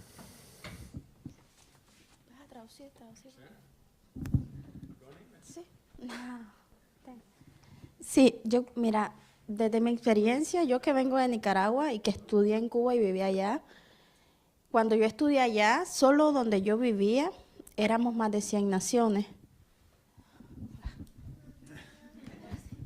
So she said, I grew up in Nicaragua, but I studied in Cuba, and when I arrived to the dormitories, there were students from over 100 countries. Éramos de toda África, toda América Latina, y éramos gente de barrio, gente de las clases populares, gente pobre, de la clase trabajadora. So there were people from every country of Africa and Latin America, and what we all had in common is that we came from the popular classes, the poor neighborhoods. Y ahí podíamos entender que lo que pasa que la historia del Congo es la misma historia que Brasil, es la misma historia que el sur global. O sea, esto no se puede ver si no se entiende que hay un conflicto colonial muy enraizado en la mente de todos entre el norte y el sur. It would be hard for anyone to understand this if they don't see that there's a colonial conflict that's very rooted in the North-South relationship. And so when we were there and we saw that the story of Congo is the same as the story of Brazil, that was very powerful for us. Y que Cuba, el odio y la desinformación que hay alrededor de Cuba, es porque Cuba cambió totalmente la historia de América y del sur global. Las independencias de África no fueran posibles sin Cuba. And the enormous hatred around Cuba and the disinformation around it is because of Cuba's disproportionate role in human history, because there's many independence struggles in Africa that were successful thanks to Cuban support. Y esto te lo digo para decirte lo siguiente, que parte de ese rol colonial y la desinformación que hay, que influye en todo, es que en esa residencia donde vivíamos, todos los jóvenes cubanos que estudiaban gratis en la universidad, que todos hablaban inglés y francés ya a los 18 años, que todos tenían casas dignas, en ese momento, hace varios años, hace más de 15 años, eran opositores al gobierno cubano. Y todos los que veníamos de los barrios del sur global, amábamos Cuba.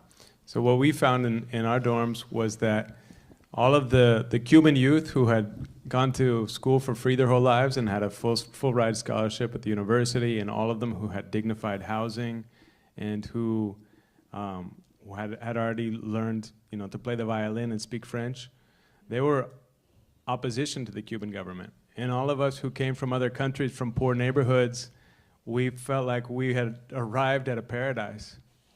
¿Y qué pasaba? Pasaba de que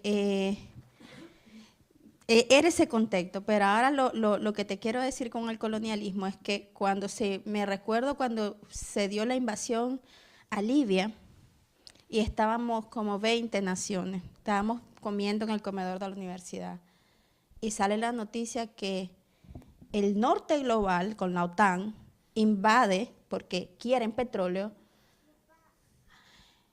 y nos paramos varios. Y hay varias estudiantes de Alemania, dicen, es que nosotros tenemos que defender a Libia. Bueno. Y nos paramos los latinoamericanos y decimos, déjenlos a ellos hacer lo que ellos quieran hacer. Porque hay un principio internacional, un derecho que se llama libre determinación de los pueblos. que cada quien hace lo que siente y cree que es conveniente, y I'll ahí give you es la violación. I'll give you an example of this. The day that NATO invaded Libya, I was in the dining hall, and there was people from about 15 countries there, and so there was a pair of German students who got up and said, "Look, this is for the good of the Libyan people. This invasion is necessary." And the Latin Americans stood up and said, "Look, there's something that's called free and sovereign will of the peoples, or self-determination, right?" And so there's no justification for NATO to invade Libya. Y lo mismo pasa con mucha gente que puedas hablar. Yo no puedo llegar a tu casa y decir, limpia así, así, así, así, así. No puedo. Es un derecho universal. Y lo mismo el que, por ejemplo, en Nicaragua. I can't go into your home and tell you how to clean your house. Entonces, hablar y contar desde ese otro lado, que es una crueldad que solo por el poder imperialista que le ha dado la carrera armamentista de Estados Unidos sobre el sistema financiero, podás crear tanto dolor en los pueblos. Mira, en Nicaragua, hace 3 años, 4 años que no estaban las sanciones económicas. Un segundo. So I think the point is that you can't base rights and universal rights on military power. Y que está vinculado al poder financiero y que hace un bloqueo económico y financiero muy brutal. Y, por ejemplo, en Nicaragua, hace 4 años que empezaron las sanciones súper fuertes, tú podías mandar dinero a cualquier parte de Nicaragua y pagabas como $2 por cada 100. Ahora, si tú quieres mandar dinero a Nicaragua, paga $28 por cada 100. So, for example, the remittances that migrants send to Nicaragua, since 4 years ago when the United States put sanctions on Nicaragua, people have gone from paying like 0.5% on what they send to Nicaragua to paying something like 12%. So it's cuts in enormously on how people can support their families. Entonces, es así lo que está pasando. Creas la crisis y más allá que estés a favor o en contra del gobierno o que estés, es respetar al pueblo y estar en solidaridad con ese pueblo. Que cada pueblo es como la familia del mundo, como cada uno de nuestra familia. So imperialist power works that way, where they try to name a contradiction within a revolutionary process and then force that contradiction to exist through economic and military means. And so the fundamental part that we can take away from that is that Cubans have the right to determine their own free speech movement. It's not a U.S. free speech movement in Cuba, it's their free speech movement. Y reconocer eso. Perdón.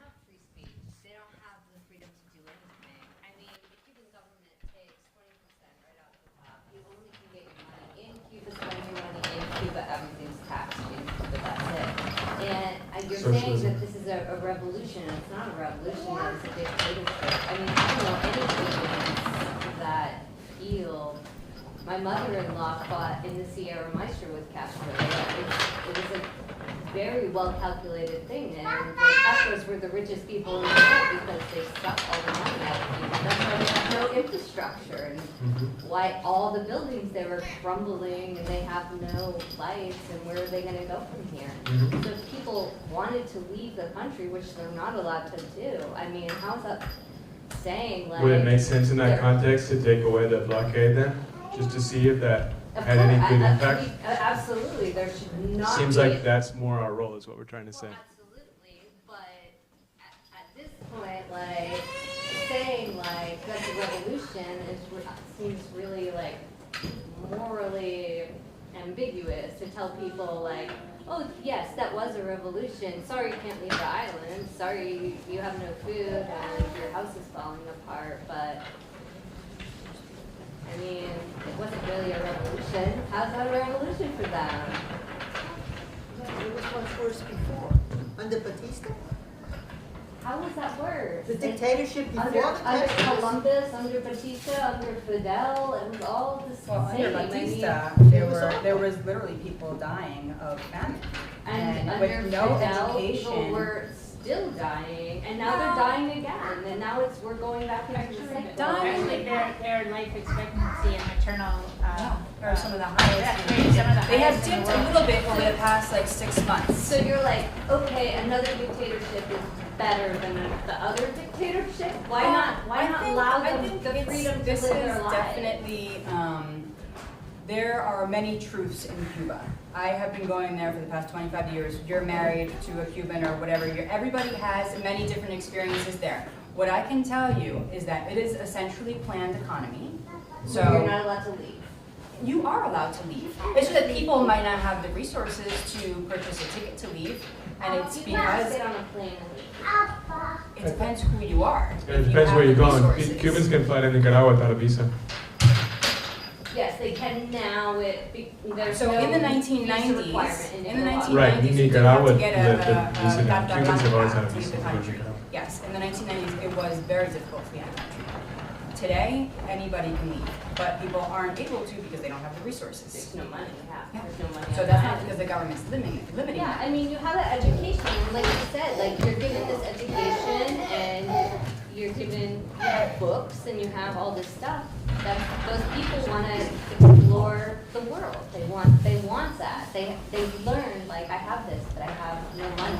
And in the United States, we can explore the world. There's a pandemic, but we have no education, we have no health care, we have no I housing. understand both sides of it. I get it, but I'm just saying. we're also free to go to Cuba and be like, oh, isn't this nice? And I will say the richness, what the education system, what the revolution has done for the level of education of the people in Cuba, I'm sure you've seen that, right? You can have an incredible conversation with any Cuban on the street. And what that has done, the level of respect for the scientists in the country and their influence on policy, I mean, the climate change policy that they have at a national level is exemplary for the region. And it's because these politicians, yes, there are the politicians who are like, are just blockheads, definitely. But I can't influence that because, like, carbon emissions are crazy because the cars are from, 1959 and before. Well, not compared and to they have nothing to build the global with. north. What? I'm just going to pull it back for a minute because we're getting into like a back and forth. And I think part of what I just heard Neil say, as well as part of the truth we're trying to hold here, is that this isn't about saying the United States or the Cuban government or those political systems are perfect or are the ideal form. We're talking about building bridges of solidarity between the peoples and our places and focusing on what works and what doesn't work, what causes harm and what doesn't cause harm, and sharing experiences with people in these different places and across these different places. And we're going to have different opinions in different ways. And I think I'm going to say two things real quick because we're a little over and we have to be out of here by 9. But let's keep this conversation going for people who want to stay or who are willing to stay for at least a few more minutes. Does anyone want to sort of respond or have a time in this sort of dialogue or to share your experiences to expand this a little bit? Because we just got into a little bit of a particular type of conversation here. I see two. I see Carl and I see Sophia. It's, sort of related to that, but like in terms of like the whole hiatus and this country versus that country and like who's right, who's wrong, I'm wondering if there's like, in terms of Cuban small farmer movement and like education, if there's any like grassroots projects or programs happening to help regenerate the soils down there so that they can start sustaining their own food, so that they can start teaching each other how to come together. Like, I understand the capitalism whole part of that, but like for young people, like, is there a way that they can be taught how to grow their own food, how to sequester more carbon and not have to deal with the effects of climate change that they're dealing with now? And I know that there's what Nils is doing is like, and what you're doing is kind of like a project like that, but if there's any more and how they can collaborate with other projects across different regions and so forth, which is kind of like in tandem to or tangent to what they were talking about. But anyway.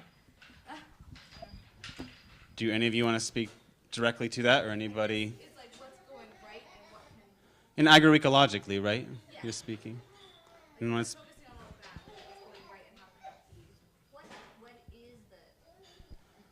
being grown, farmed? What are kind of farming? what does the agroecological movement look like? What does agriculture look like? In Cuba, I see Hambone's hand. We went down there because so they could teach us about that, Sophia. Because we went down there and met this Japanese ambassador, and the Japanese were like in there investigating how Cuba has made the most amazing agroecological system in the world, because they had to, so it's kind of twisted, right? Here's the United States, we smashed the Cuban economy, forced them to reinvent agroecological systems because they had no inputs, and then we went down there like a bunch of tourists on a safari to look at it, right? But this irony was not lost on the Cubans.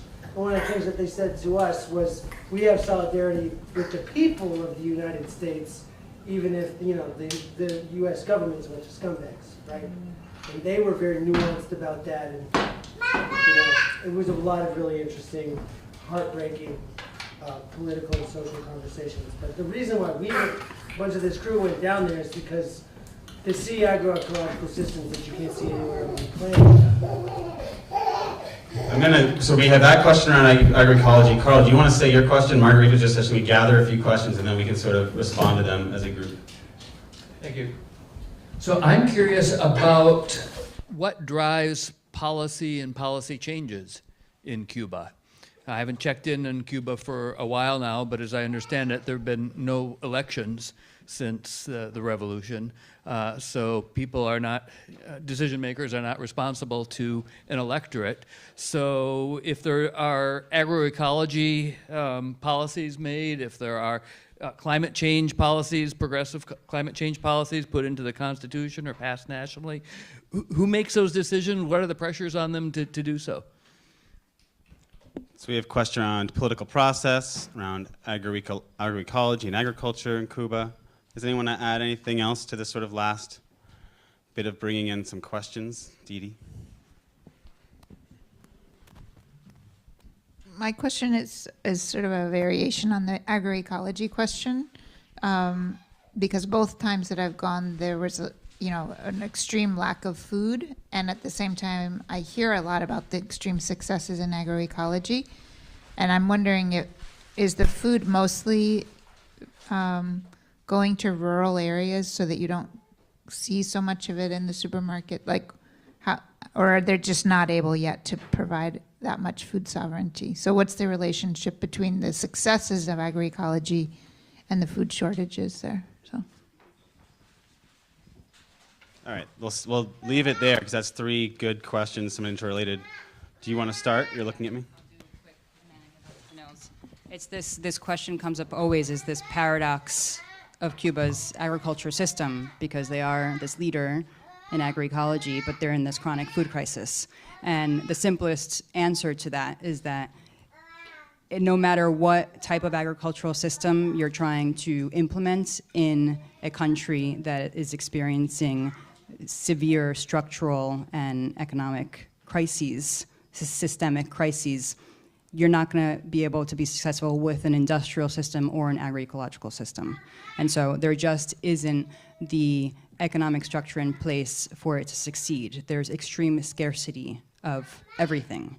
You know, some basic things like boots, machetes, small tractors, processing equipment. There's a lot of food waste because there isn't refrigeration. Their transportation system is terrible. There's no gas. And, it's like sort of goes up and down, these fluctuations since the special period. Really, before the special period, things were much better because there was this relationship with the socialist bloc, and so there weren't these food issues.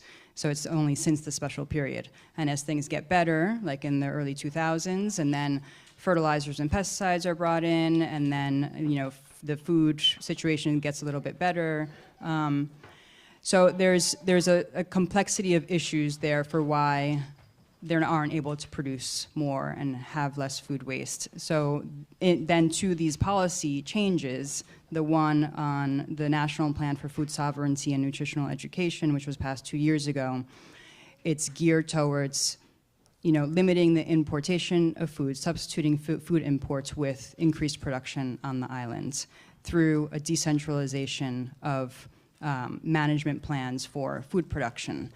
And so the way that law, that national plan was passed was with participation of 13 different ministries across the islands and like 15 research institutes and like 10 civil society organizations that around a 2-year process went to communities across the island and gathered input around what do you want your food system to look like, how do you want to have changes in access to food. And so collecting through this process then built this plan. And some of our colleagues have been building this plan and drafting the laws.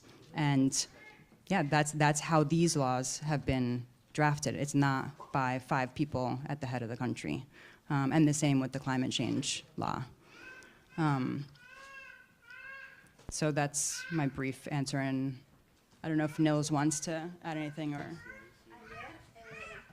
Ayer tuvimos un encuentro justo entre apicultores de Nicaragua y de Cuba. Y en todo el mundo se están perdiendo las abejas. Hay una crisis muy grande de polinizadores, porque las abejas representan el indicador, para mí, de la transición agroecológica. Yesterday I was in a meeting of Cuban and Nicaraguan beekeepers having a Zoom call together. And as you all know, across the planet, pollinators are in crisis, right? There's a colony decline that's rampant, and much of it has to do with pesticides.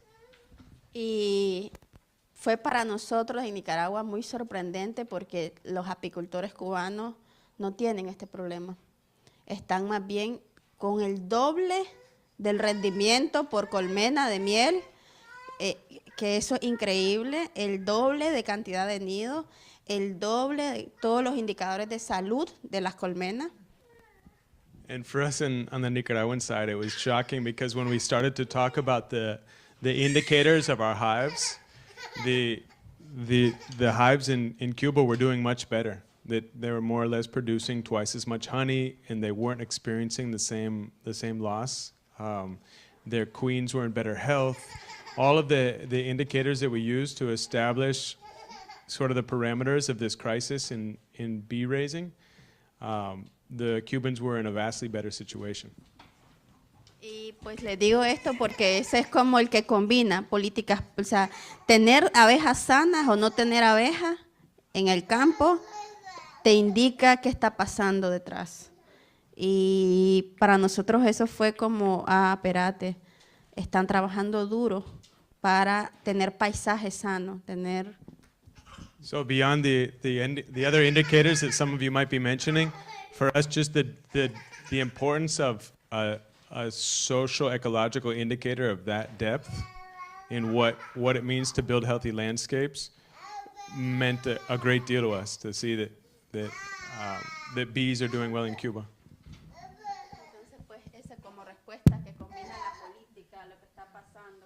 Maybe that combines a little bit of these questions about economics and politics and culture.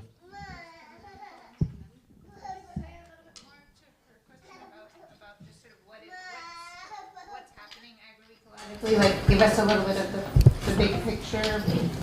Like how much industrial ag is there? How much agroecological? Sure. So. Educational. Okay. So there was there were 2 agrarian reforms in Cuba in the early 1960s. Actually, one was started in '59 and the other was in '63. And so the first one created a massive cooperative sector of small farmers with their own land. And the second one created a state farm sector that started to have a lot of the land and operated as public companies. And so that vast amount of land that was operated as public companies went into crisis when the Soviet Union fell, and it had no access to inputs, and it has never been able to pick itself back up. And that sector had 80% of the land, 80% of the farmland in 1990.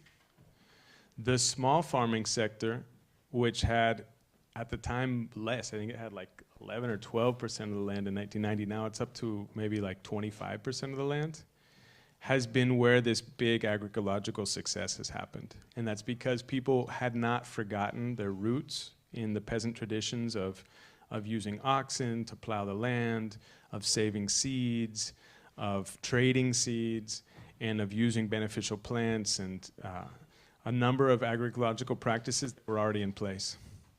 And so when that sector started to show some promise, it was given a little bit more space to experiment, and they created something called the farmer-to-farmer movement in Cuba, taking as a model the farmer-to-farmer movements from Central America. And when that happened, there was an exponential growth in the number of farmers who started to use alternative agriculture practices and who started to talk about agroecology. So now over half of the farms in the country are aware of their own, they work their farms in an agroecological transition process. And so some of them still have only a few crops, others have dozens of crops, but they understand themselves to be in an agroecological transition process, which means integrating livestock with crops, with trees, and creating sometimes very small-scale agro-industry, right? Producing their own cheese or producing their own guava jam on farm or toasting their own coffee, this kind of thing. And yeah, it's about half of Cuban farms now, which means about 150,000 farms out of 300,000. That's the rural side of agroecology, and Margarita, I think, can tell us about the urban side of agroecology in Cuba. Yeah, I mean, as in response to the special period, with the lack of petroleum and the food crisis, there was this social movement burgeoning in response, and so this creation of urban farms, and then the state began to support that. And so, 20, 30 years later, there is a national program for urban and suburban agriculture, and it really changed Cuban's diet, because Cuban diet is rice, beans, pork, and then maybe a little bit of tomato or lettuce. And so what and root crops. But what the urban ag sort of movement did was diversify the diet and bring in a lot more vegetables. And in terms of education, every province has a university, and then every municipality has a university center that's connected with that provincial university, and there are agricultural programs that are training local people about ecological practices. And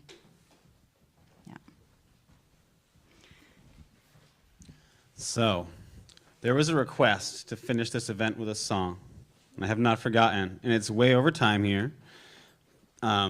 We could probably be talking all night, but I think our people who were going to lead us in song left.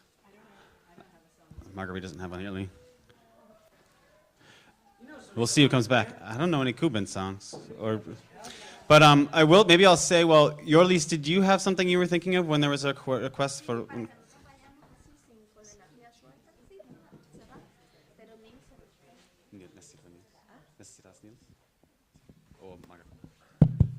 Margarita, ¿me puedes ayudar para cerrar? Para antes de que nos vayamos, vamos a hacer un cierre de este espacio. Y ¿qué pasó? Nos ponemos de pie, por favor.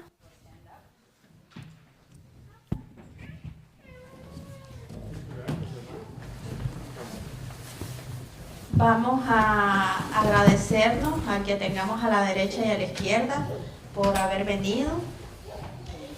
We're going to thank ourselves, thank everybody for having come.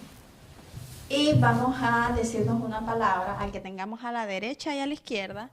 Vamos a decirnos, aunque tengamos diferencia, te acompaño en tu sueño.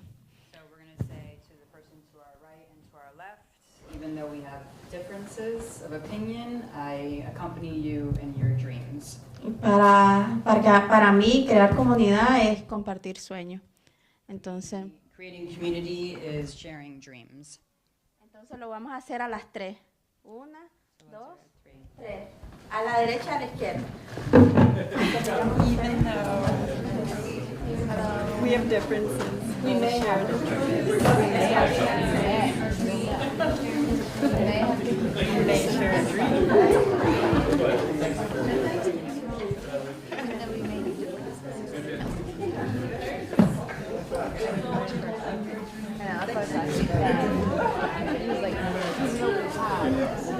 And I lastly just want to say, Margarita didn't speak specifically to some of these programs, but these are really accessible exchange programs that they've been running with ANAP in Cuba, and I encourage people to inquire about them. Really unique opportunities, and she spoke to some fundraising efforts too for mutual aid, and please be in touch if you're interested in any of those things. And thank you all very much. Thank you for bringing food and sharing yourselves. And thank you, Orca Media, for the setup and recording.